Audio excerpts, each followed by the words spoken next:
Welcome. I'm your host, Paula Scatoloni, the founder of Transformative Harmonics, a podcast that offers listeners a synthesis of ancient wisdom and modern science. Welcome to Transformative Harmonics. I'm Paula Scatoloni, and I'm thrilled to be here again with yet another person that I love spending time with. This is a whole new way of spending time together, so I'm thrilled that we carved this out. It took us a while. We both have busy lives and families, and so I'm glad we made it work. So I'm going to go ahead and introduce the guest today, who's Jenna Little, and then we're going to spend some time getting to know her and talking about her path of using sound and integrating it with all the beautiful things that she's doing these days. Jenna Little is a somatic therapist, a trauma-informed yoga teacher, sound healer, and registered dietitian who has a passion for integrative and holistic healing. She blends many modalities for a unique and embodied healing process that supports and empowers clients to come home to their bodies, souls, spirit, and story for healing, wholeness, and freedom. Jenna works with individuals as well, offering several groups and yoga classes, including her signature Yoga for Healing Intensive. She is trained in embodied recovery, trauma-informed yoga, somatic parts, and the Safe and Sound protocol, along with polyvagal theory. Welcome, Jenna, to the space where we're talking about the integration of sound, science, and somatics. Yes, thanks for having me. It's good to be with you. Great. Yeah, I'm thrilled. So we're going to dive right in. We've talked a little bit off camera to just get an idea of what might be helpful for our listeners today. And I always like to, since you're part of our community and you're one of the faculty as well, give people a chance to get to know you, hear a little bit about your story and your path to using sound. And we might start with, your path and then how we met along the way. And then, I'll fill in with questions as we go, if that feels okay. Yeah, so a little bit about my path. It was definitely unexpected. You probably hear that a lot. I wasn't looking for sound therapy. I wasn't looking for sound healing, really. And I really wasn't seeking any kind of, I would say, like Eastern medicine, on purpose. It kind of came across my path during a healing season when I was in more of a Western traditional psychotherapy experience. And someone invited me to a yoga class, and I had not been a yoga person at that point. I loved fitness and movement, but found yoga. And as soon as I found yoga, things started to shift. And that was kind of I would say the beginning of some sound introductions for me was through the yogic lens, and really loved the experience of being invited into my body, invited into the subtle body, how we hold energy and spirit and our soul and all the things that I was kind of exploring outside of, yoga in my healing journey through therapy and through just personal growth. So I would say, you hear about some sound healing in the yogic lens, but that was kind of the beginning for me, I think, kind of being open to more of some Eastern holistic modalities.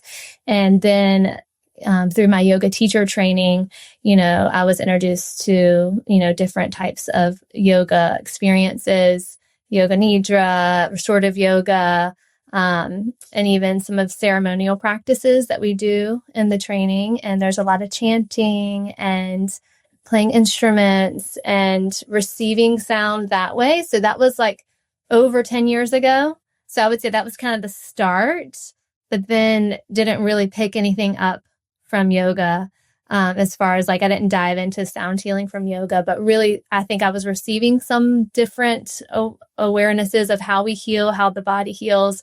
And that was the introduction for sound. And then of course, once you and I worked together, I got a whole new perspective.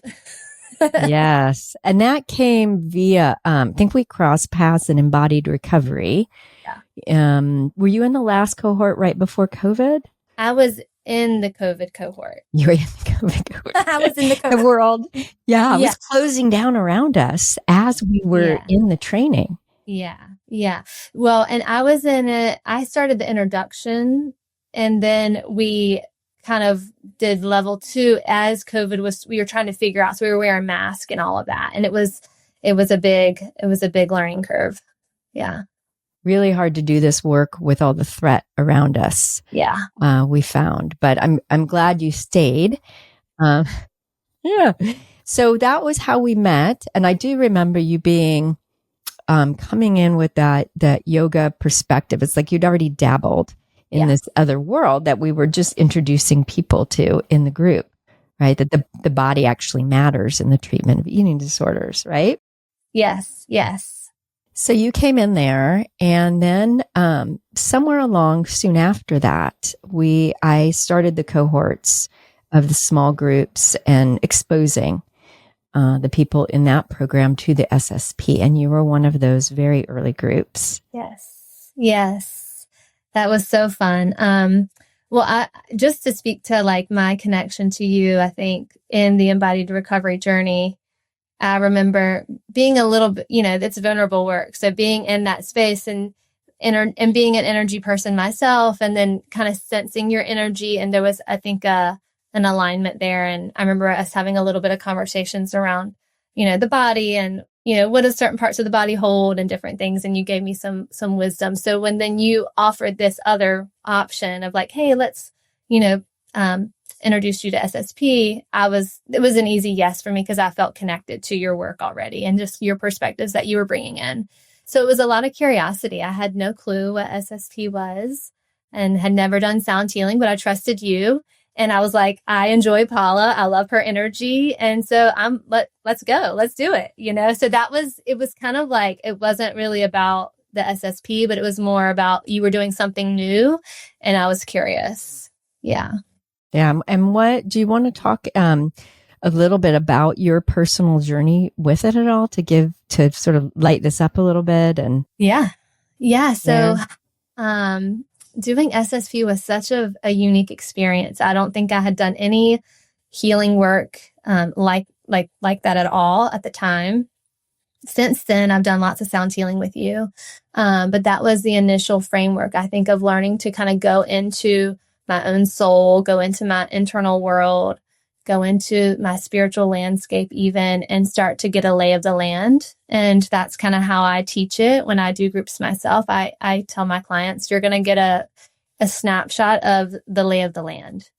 And let's just kind of see what's there, which takes a lot of trust and willingness to go inward. And so that was what SSP invited me into, was like, let's just go inward. And I remember probably hour 1 of SSP having this experience. The first like actual sound session we did, I saw a lot of visuals, and you had kind of prepped us. Like, you might have visuals, you might see images, you might have sensation, you might have emotion. So for me, it was very clear. I see things, I see images. And so I tracked that, and it was a wild ride and lots came to me. And a lot of content came through, which is true to this day, how I sound journey. I have a lot of content that comes through. So I tracked it, and you supported us and kind of, helped me understand how to hold that. And it didn't feel too much.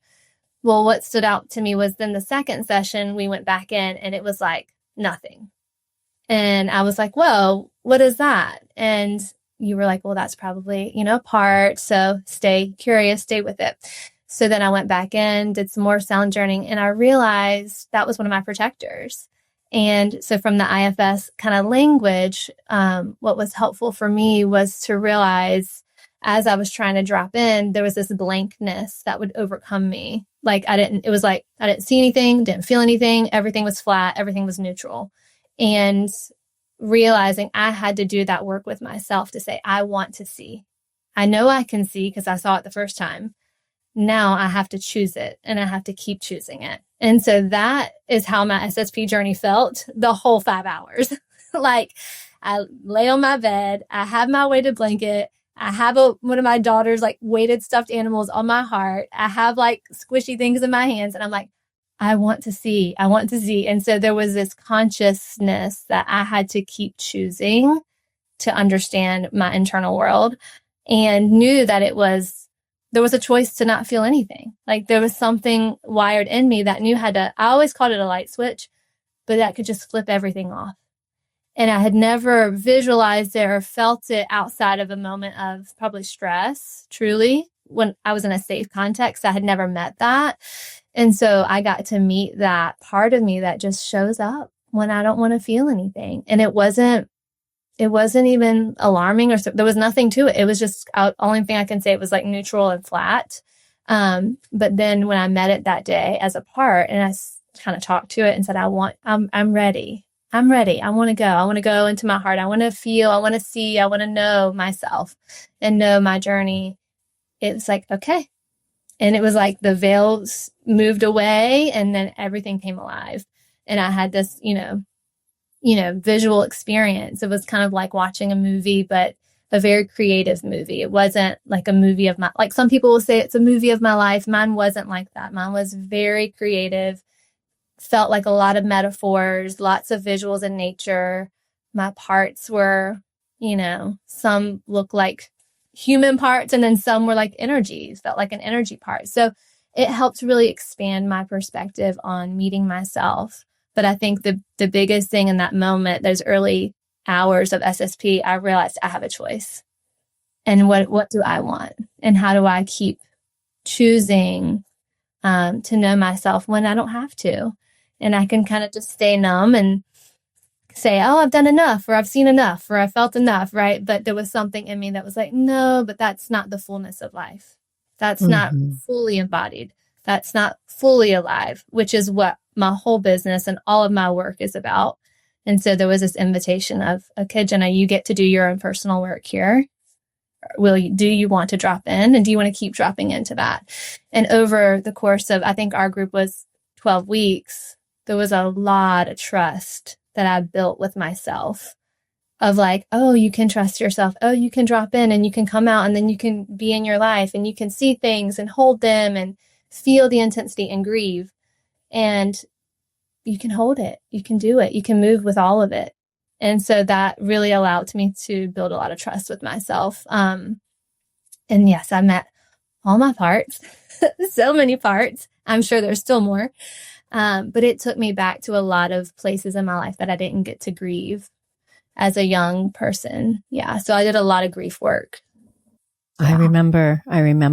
And so I remember, because you had the background in IFS and you understood parts, that, and this is something people cultivate over time, and we teach as Sound Journey guides, we can appreciate the ways that the body and the nervous system tries to take care of us by keeping information away.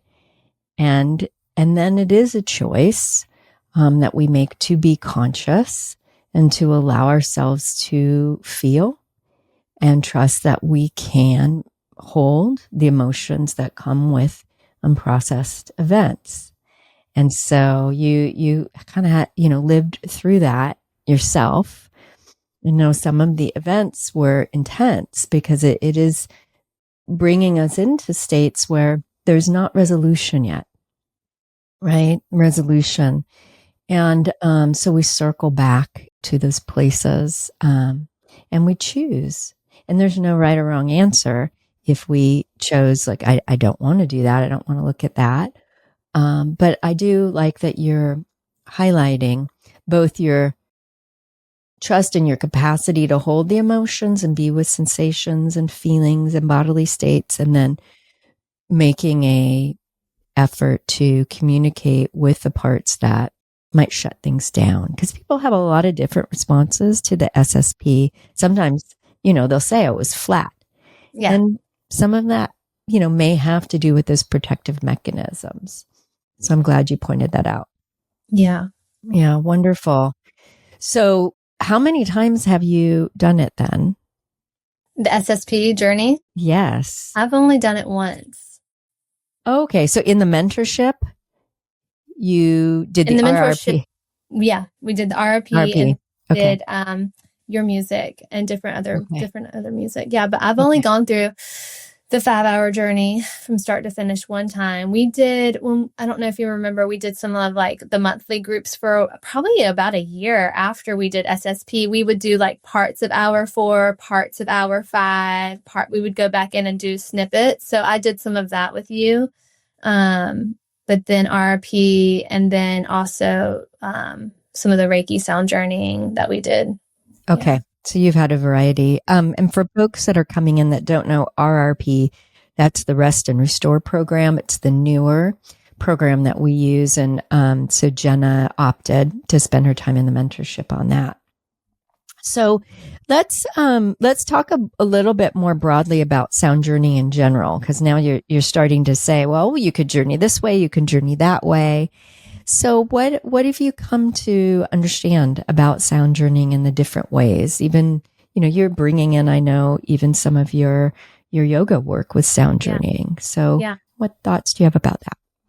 Yeah, it's become such a fun place to work with sound. I feel like it's like you get out your art supplies and it's like, what are we going to create today? So I really love the diversity of sound. And when I think about sound, in the beginning, I thought it has to just be SSP because that was my initial context for it. And then after doing the mentorship and doing Reiki training and doing other types of music, like sound journeying with other types of music, I realized, oh, wow, like sound is just a portal in. Sound is the portal. Music is kind of like the car, right? Or the vehicle that we're using, or the magic carpet that we're getting on, however you want to get it. And so it's really about allowing the music to kind of carry you into that portal of self, of, all the parts of the self or the spirit or the soul, whatever language you have. For me, I think of the whole self as including the body, soul, spirit, and someone's story. So that's my personal framework that I teach and operate within. So to me, it's like sound is going to carry you into all of those layers of yourself. In yoga philosophy, we acknowledge the different koshas, the layers of the self, right? So we know that there's all these different layers that kind of bring us into the truth of who we are. And so for me, playing with sound and different modalities, it's kind of like, what's your vibe that day, right? So the way I'm working with it professionally is I offer SSP in my somatic healing group, very similar. We do an 11-week group, but then I'm offering sound journeying one-on-one blended with my counseling work. And that has been really fun. So what that looks like is, when I have space or creative energy, I sit down and make playlists, kind of like a yoga teacher, just like a yoga teacher. And I put on my headphones and I light a candle and I'm like in the creative zone. And I drop in and then I just start listening to music and sound and kind of really like let the spirit lead me or let my soul lead me to creating a playlist that feels like I would want to work with it. And so it almost becomes this, little template or tool that I get to use. And then when I'm counseling clients, I ask like, hey, this is a place we could sound journey. Are you interested? And if they're interested, then I kind of guide them in and I turn the music on and we go. And so it's been really neat to not be attached to one thing or one methodology. I can do sound healing for 5 minutes with a client. I can do it for 30 minutes with a client. So it's not limited. It's really like, what is the client needing and having capacity for, what's moving around in them. And then there's like this deeper conversation happening during the sound healing or sound journey that I'm listening to. And then I'm also tracking with my client. So there's definitely like a energetic conversation that is really important to track and notice. And so you can kind of feel into like, okay, that's enough, right? Or, oh, we need to stay here a little bit more. So I've definitely had experiences where I've been in the middle of a song and kind of been like, oh, this is a little intense. I need to we might need to like turn it off here. And then there's this knowing of like, no, something is really shifting. Stay with it. So, and then come to find out with the client, it was like, oh my gosh, yes, that was the moment, So it's been really validating to also get the client experience as I'm having this information come through as the guide. So I don't know if that answered your question or if that just took us into another. No, my brain or my process as I was hearing was almost like doing somatic experiencing with sound and allowing the organicity of the body and the system to guide you. Sound is the vehicle. But because you're an integrative provider, you're tracking and sensing at multiple levels, which many of us do. So you can sense when to pull back and when to, you're not using your left brain. Oh, I think that's enough. And that's the big learning piece with moving into sound, where people may come and say, well, I'm going to learn the technique or the technology or the tool. But it's not the tool, because all tools are the same at the end of the day. It's the capacity to deeply listen at that level that you're speaking at that truly brings you into that mastery of using sound, no matter which type of sound you're using. And the process itself, that ability to hold the container in the process itself, which makes it a healing space. Yes. Yes. Yeah. Yeah. So you're really speaking. Yeah. And I've had quite a few people ask, like, oh, who trained you with sound healing? And I always share your information, but I also let them know, like, your sound training needs to be you. Like, we have to go through it. We're the instrument ultimately. And that was another thing that kind of was an aha moment for me, probably the last year or so. So I've been doing, working with SSP. That was started in 2023. So 2 years, under my belt, or maybe 2.5 years at this point under my belt of consistently using sound as a healing modality. But then something hit me this year recently where it was like, Jenna, your voice is also sound. And the way that I've been trained or learned or integrated using my voice as a yoga teacher and a meditation teacher, there was just this big aha that, like, you've been doing sound healing for 10 years. Your voice is the sound, right? And so even if we're kind of playing with sound healing and different modalities and tools, like, all of us really are kind of sound healers, because if we're guiding and using our voice, that is an instrument. And no, I'm not a singer and I don't chant. And I do play singing bowls occasionally in a restorative class, but even in my therapeutic work, I don't play singing bowls as a yoga teacher, but my voice. And much of the feedback I get from my clients is your voice, your voice, your voice. Your voice is, they'll just say the way it soothes, the way it settles, the way it supports, right? And so, I can dismiss that, or I can acknowledge, oh, there's something about my voice that is an instrument. Yeah. And so that's kind of a part of, I think, this kind of the offerings of mine at this point with sound too. Mm-hmm. I love that you're speaking of this and highlighting it both for yourself in your business and also allowing the listeners to hear this piece. I was just preparing because I'm going to speak at PESI soon and talk about polyvagal theory and sound. And I was drawn to a conversation about prosody, tone, pacing, and the way the voice entrains, and how as parents, when children are dysregulated, we are using our voice. Well, we can use our voice to further dysregulate them, right? By getting angry with them for being upset and not regulated. Or we can use our voice to calm them. And that requires the parent to be in their own regulation. Yes. Right? And this is really no different in terms of the person leading the space or holding space. When we're holding space for others, we either invite them into a deeper conversation with themselves through how we speak and our cadence and our prosody, or we invite people out of conversation, out of connection.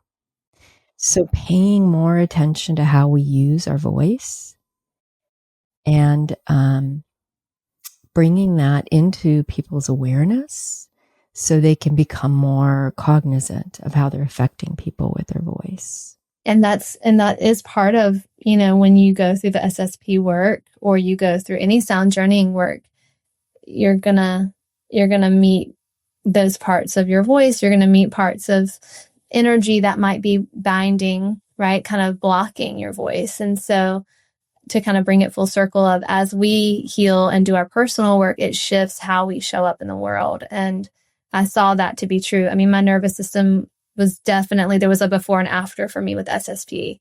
And I could give certain bullet points around like what I found to be different in my life and in my nervous system after going through SSP. But the big, invitation for me was to all these little places that I didn't realize were still holding grief, trauma, energy, doubt, fear, confusion, kind of went through the channel and got cleared. So there was a clearing. I often think of the body as a channel, especially with the chakra system, but it's kind of like the clearing had to happen to free up the voice, right? The nervous system to come into safe and connected and to come into connection and social connection and creativity. And to me now what I'm playing with is healing is creative. Sound healing is creative. And so I encourage my clients to see sound healing as a creative journey. I love it. Yeah. Giving them permission to probably play with sound as well. Yes. I know often I tell people lately, if a song pops in your head, go put it on. Have fun with that. Have fun with that. Well, let's talk a little about what you have to offer and how people can find you. And I also want to talk about the retreat and what you're offering at the retreat. Yeah. So coming up, I have my Yoga for Healing intensive. This is my signature 3-day healing experience that, I've kind of said it's like my fourth child. It was just like birthed out of me. It was the culmination of doing my personal work and huge transformation season of my life where it was kind of like almost a download came to me on my yoga mat that said, you're going to create this and you're going to help people learn how to heal and grieve in their bodies on their yoga mat. And I was like, okay, well, I'm not a yoga teacher. So then I went and became a yoga teacher and then it just all fell. So I've been I wrote it and have been leading this work since 2018. So it's very sacred and special to me. I teach it once a year. So I have my women's intensive coming up and here in the Triangle in Wake Forest at a local yoga studio that I partner with. And so we'll be there in October. So clients or people interested in kind of weaving yoga, psychology, sound healing, spirituality, story work. We do a deep dive over that weekend. So that's coming up. And then I do work one-on-one with clients.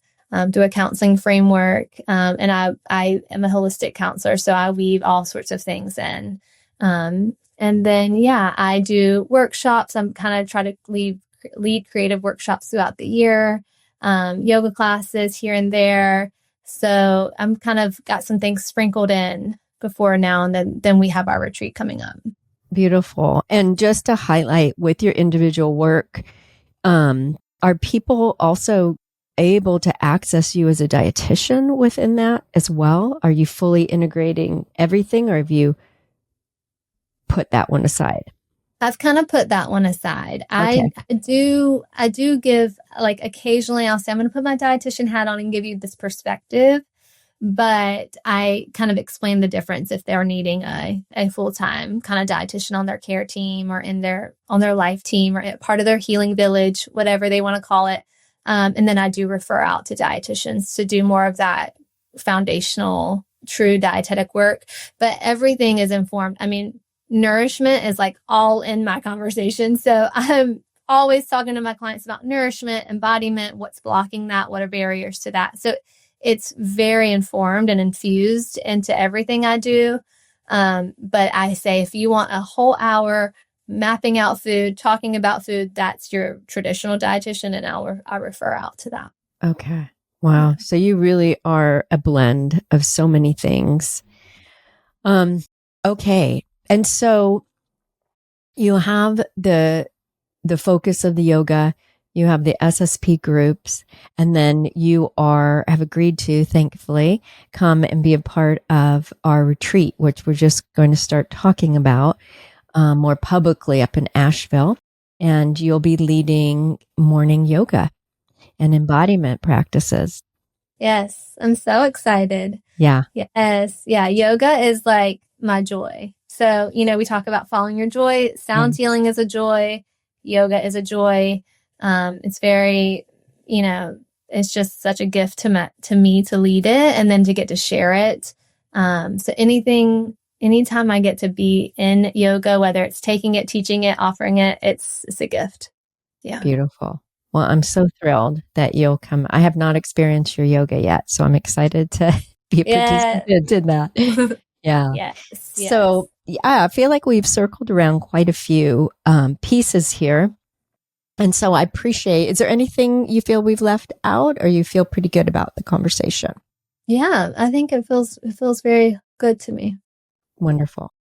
So, can you leave people with maybe the name of your website, and if you have Instagram or Facebook or any followings, and we'll end that way? Yeah, my website is jennalittle.com. So just my name. I kept it simple on purpose. And then I am very active on Instagram, social media at Jenna Little Wellness. So I try to post snippets of my life, snippets of the work I'm doing, the groups I'm leading, and just kind of inspiration for the journey, right? Just to kind of keep us nourished as we keep going. I think I'm all about longevity and sustainability. And I have folks that have kind of been a part of this, I've been on Instagram since 2012. So they've been with me from the beginning. So it's really beautiful to kind of see the community there unfold. So I love getting to kind of cultivate community online. Mm-hmm. Yeah. Well, you are a leader in this field, and I'm so glad that you're part of our community. We get to share in some of your gifts. And I hope the listeners have enjoyed Jenna and I hanging out together. And if you want to see us in person, feel free to get more information about our retreat, which you can find online at www.paulascatoloni.com under the retreat section of Transformative Harmonics. Thanks again, Jenna. Thank you.